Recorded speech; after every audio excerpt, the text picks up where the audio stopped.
All right, after I looked at the chapter 4 homework, I realized that my Excel spreadsheet did not pull up. So this is just problem 3 with your chapter 4 homework.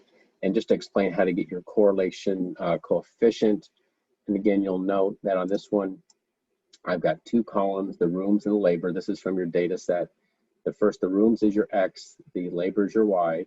And the first thing you got to do is you got to get your mean. So I set up your mean for each of these. You just have to add these up and divide by, I think it's 15. And then notice I set up 4 columns because to get your correlation coefficient, you have to get the standard deviation of each of your X and Y variables. So notice how I've got, here's your X minus your sample mean. So 1 minus 2.63 is your negative 1.63 and so forth. Labor hours, 3 minus 20.27 is there. So I group these with your X's and your Y's. Notice I've got the X's squared and the Y squared. And then I also set up a column where you're taking you're multiplying X minus X bar times your Y minus Y bar. I put that in this column because you'll need it for your formula, which let me write out this formula again for you.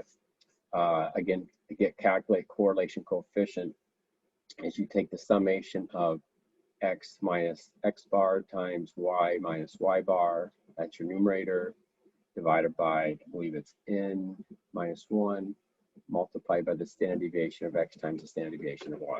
So in this one, I went ahead and added those up. So your numerator is 141.47. Your denominator, of course, is going to be 14 or 15 minus 1, multiplied by the standard deviation of X, which I calculated right over here, and standard deviation of Y. So that's 1.22, multiplied again by 10.04. I just rounded that off just to show you for illustration purposes.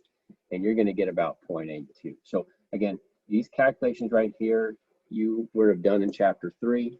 Of course, I'm just showing you the complete layout here in this Excel spreadsheet. So when you get into chapter 4, if you have a question on this, hopefully you can refer to this video. Hopefully this will help you work it out. If not, just give me an email. I'll be glad to give you some assistance with it.